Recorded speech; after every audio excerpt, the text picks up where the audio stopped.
मेहनत का फल, मुसीबत का हल और आने वाला कल सब अल्लाह के हाथ में है। बिस्मिल्लाहिर्रहमानिर्रहीम। शुरू अल्लाह के नाम से जो बड़ा मेहरबान नहायत रहम करने वाला, हर चीज़ के कब्ज़ा कुदरत में हमारी जान माल और इज्जत है। नबी पाक पर दुरूद शरीफ पढ़ना बिल्कुल मत भूलिएगा। मेरे तमाम देखने वालों, सुनने वालों और जानने वालों को मेरी तरफ से अस्सलाम वालेकुम। आज मैं जिस टॉपिक पे बोलना चाह रही हूँ वो शादी से मुतल्लिक है। दीन हमें शादी के मुतल्लिक क्या हुक्म देता है? इस्लाम में एक शादी या 4 शादियों का हुक्म क्यों बयान किया गया है? दुनिया में सबसे पहले ये रिश्ता कायम हुआ था, शादी, और एक मर्द और एक औरत यानी कि बाबा आदम और अम्मा हवा को ही भेजा गया। तो फिर क्यों ज़रूरत पड़ी? और इसके इस्लाम में तलाक को क्यों हलाल करार दिया गया है और हराम, इसको नापसंदीदा क्यों कहा गया है? ठीक है, हलाल लेकिन नापसंदीदा, इसके फ़ायदे और नुकसानात, ठीक है, हर चीज़ गहराई से जहाँ तक मुझे इल्म है। मुझे कोई इतना मैंने सर्च नहीं किया, कोई इतना मैंने किताबें नहीं पढ़ी, कोई इतना मैंने टटोला नहीं किसी चीज़ को। मेरी ज़ाती ज़िंदगी के जो मसाइल हैं और जो मैंने इर्द गिर्द कईयों से सुने हैं, जो हकीकत पे मुबनी है, जिनमें बिल्कुल भी झूठ नहीं है, अल्लाह को हाज़िर नाज़िर जानकर, गवाह बनाकर, क्योंकि एक एक अल्फाज की कीमत अदा करनी पड़ती है। वो किसी इंसान को नहीं, अल्लाह को करनी पड़ेगी। और जिसका हमेशा अगर तो गलत होगा तो रब बड़ी सख्त सज़ा देगा।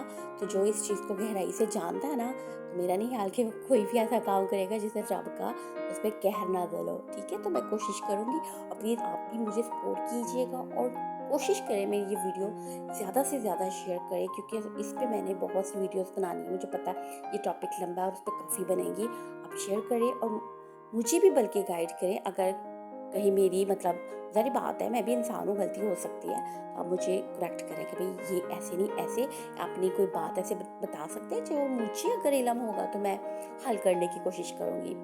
तो अच्छा, तो सबसे पहले मुझे रील आई एक कि बाबा आदम और अम्मा हवा को इस दुनिया में भेजा गया। तो एक औरत, मर्द के लिए एक औरत ही काफ़ी है। अच्छा, उस वक्त क्या था आपको पता है? बाबा आदम और अम्मा हवा की शादी तमाम इंसानियत की इब्तिदा के लिए थी। ये बात इब्तिदा याद रखना है, तब तादाद ज़्यादा नहीं थी, इब्तिदा थी।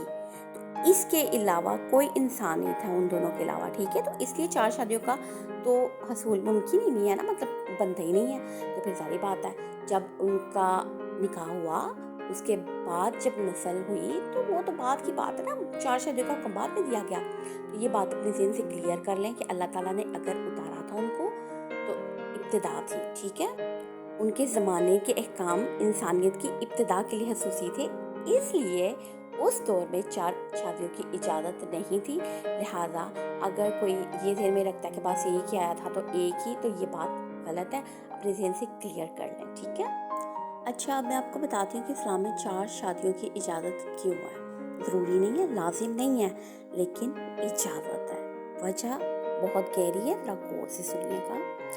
तो ये जो औरतें इस चीज़ को मजाक में लेती हैं ना, 4 शादियों को, सख्त तरीन इनकी पकड़ होनी है। जो ये अल्लाह की बातों का मजाक उड़ाना है, उसकी बातों को चैलेंज करना है, रब की बातों को। ये एक इंसान की बात नहीं है, ये रहमान की बात है। तो फिर सोच लो, अगर इस मामले में सख्ती करोगे तो रब की सख्ती जब आएगी तो फिर क्या जवाब दोगे? उस वक्त जवाब देने के लिए उठ भी नहीं सकोगे। तो बड़ा सोच समझ के इस टॉपिक पे बात करना या सुनने का हौसला रखना। हमारे माशरे में सबसे बड़ा मसला पता है क्या है? कि बस मुकाबला शुरू हो जाता है। इसकी जरूरत किसी की कि मेरे मुकाबले पे है, मेरे मुकाबले पे।